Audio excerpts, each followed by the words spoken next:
నడుపుకుంటున్నాము. ముఖ్యంగా మాదక ద్రవ్యాల దుర్వినియోగం మరియు అక్రమ రవాణా వ్యతిరేకంగా ఈ యొక్క అంతర్జాతీయ దినోత్సవంగా 36 సంవత్సరాలుగా నిర్వహించుకుంటున్నాం. కాకపోతే ఇంటర్నేషనల్ గా ఫుల్ ఫ్లెడ్జ్ గా తయారైంది. గత 10 ఏళ్లుగా మనకు ఒక థీమ్ ఉంది. ఏంటి? మెరుగైన సంరక్షణ కోసము మెరుగైన జ్ఞానం. 21లో మన థీమ్ ఏంటంటే డ్రగ్స్ పై వాస్తవాన్ని పంచుకోండి, ప్రాణాలని కాపాడుకోండి. 22లో మన యొక్క థీమ్ ఏంటంటే ఆరోగ్యం మరియు మానవత సంక్షోభాల నుంచి డ్రగ్స్ సవాళ్ళని పరిష్కరించుకుందాం.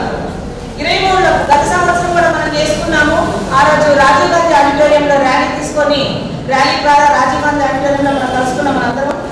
అప్పుడు థీమ్ 23లో మాదక ద్రవ్యాల దుర్వినియోగం మరియు అక్రమ రవాణా వ్యతిరేకంగా అంతర్జాతీయ దినోత్సవం జరుపుకున్నాం. మరియు నేడు 24లో మనకు ప్రత్యేకమైన థీమ్ ఏంటంటే the evidence is clear, invest in prevention. మనకి స్పష్టంగా కనిపిస్తుంది ఎవిడెన్స్, ఎక్కడెక్కడ ఎలా జరుగుతుంది, ఏంటి, దానివల్ల ఎఫెక్ట్ ఏముంది తెలిస్తే దాని మీద మనము వెచ్చించాలి. మన ధనమంతా, మన ధనము, మన యొక్క శ్రమ, మన సమయం అంతా కూడా ఈ లుబిలోకి పడకముందే కనుక కాపాడితే, బిఫోర్ అందులో రాకుండా కాపాడితే మనం ఒక కుటుంబాన్ని, ఒక సమాజాన్ని మనం కాపాడిన వాళ్ళం అవుతాము. కాబట్టి ఈసారి మన యొక్క థీమ్ ఏంటంటే evidence is clear, and evidence is clear, invest in prevention. బాగుందా థీము? స్పష్టంగా మనకి తెలుస్తున్నాయి అనుకోండి ఈ యొక్క అక్రమ రవాణా గురించి. మనం ఏం చేయాలి? ఖచ్చితంగా దానిపై మన సమయమైనా వెచ్చించాలి. సమయం ఇవ్వగలిగిన వారి సమయం, ధనం వెచ్చించగలిగిన వారు ధనం, లైక్ గవర్నమెంట్ డిపార్ట్మెంట్స్ ధనం వెచ్చిస్తే గవర్నమెంట్ డాక్టర్స్ కానీ ప్రైవేట్ డాక్టర్స్ కానీ సమయం వెచ్చించి వాళ్ళని ఐడెంటిఫై చేసి ఆ ఐడెంటిఫై చేసిన వాళ్ళకి ట్రీట్మెంట్ చేయడం.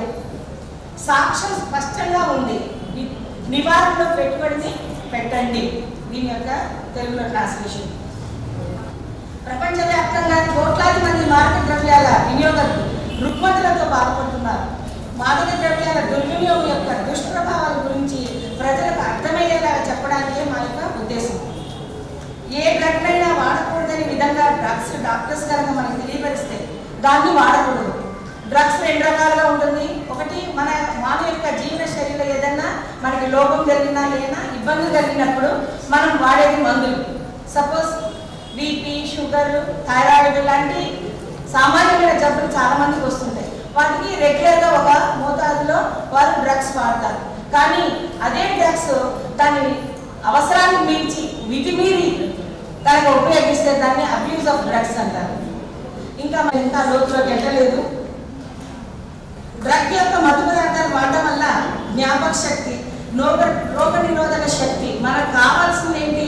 మనకి యాంటీ పవర్ ఉండాలి, ఏదైనా తట్టుకునే శక్తి ఉండాలి. అటువంటి రోగ నిరోధక శక్తి క్షీణిస్తే ఏమవుతుంది?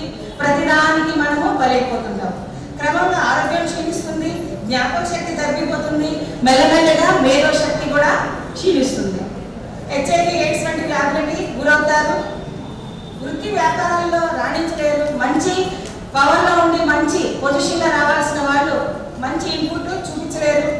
ఈ మత్తు పదార్థాలు బానిసలైన వారు చదువులో వెనకబడతారు. ఏ ఒక్క విషయంలో కూడా ఇంట్రెస్ట్ చూపలేకపోతారు. ఆ మత్తు పదార్థాలకి పొందడానికి కోసం దొంగతనాలు చేస్తారు, అత్యాచారాలు చేస్తారు. చాలా మంది సిటీలో ఒక విలాసవంతమైన జీవితానికి అలవడి అది లేకపోయేసరికి దొంగలుగా మారిన వారు చాలా మంది ఉన్నారు.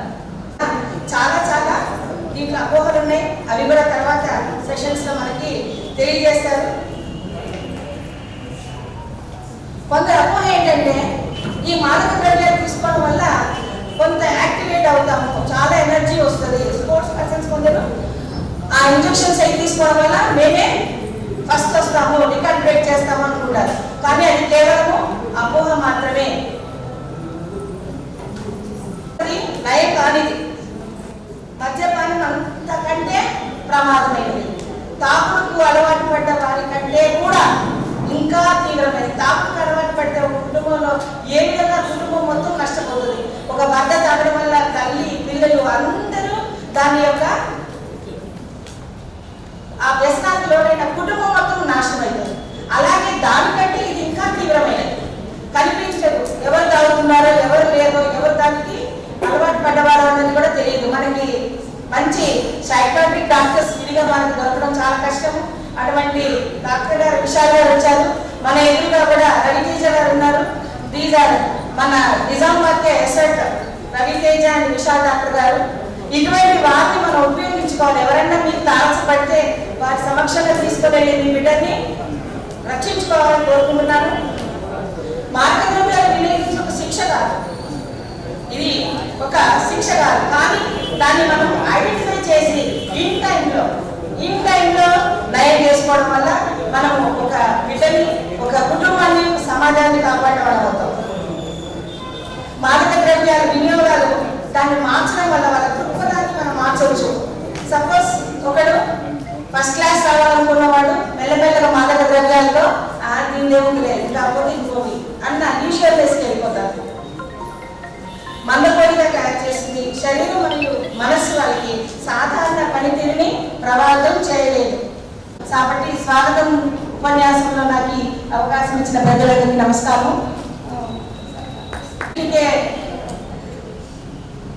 ఇదై ఉన్నాం కాబట్టి మనకి విశాల్ డాక్టర్ గారు సైకియాట్రిస్ట్ సొసైటీ సెక్రటరీ గారు మన జిల్లాలోనే గత వారం రోజులు చాలా చక్కటి ప్రోగ్రామ్ త్రూ అవుట్ ఇండియా నుంచి వచ్చారు. మనకి వాళ్ళకి వర్క్ షాప్స్, ర్యాలీస్ అవి తీసాం లాస్ట్ సండే నుంచి. సో వారు ఒక పీపీటీ ఉంది, వారి సమాచారం మీకు తెలియజేస్తారు. ముఖ్యంగా స్వాగతం చెప్పి సార్ గారిని వారి యొక్క పీపీటీ వేయడానికి గారు మనకందరికీ సురపరిచితులు. ముఖ్యంగా మా ఉమెన్ అండ్ చైల్డ్ వెల్ఫేర్ డిపార్ట్మెంట్లో సఖీ కేంద్రంలో ప్రతి ఒక్క లబ్ధిదారు మీ నుంచి వస్తారు. మాకు ప్రతి ఒక్క లబ్ధిదారు మాకు దొరికిన వెంటనే ఫస్ట్ మేము జీజీహెచ్ పంపిస్తాము. మన గవర్నమెంట్ హాస్పిటల్ సూపరింటెండెంట్ గారు ఒక తల్లిగా, ఒక మాతగా, ఒక దైవంలాగా వారిని ట్రీట్మెంట్ చేసి ఒక దారికి తీసుకొచ్చి మాకు అప్పచెప్తుంటారు. వారికి స్వాగతం. వారిని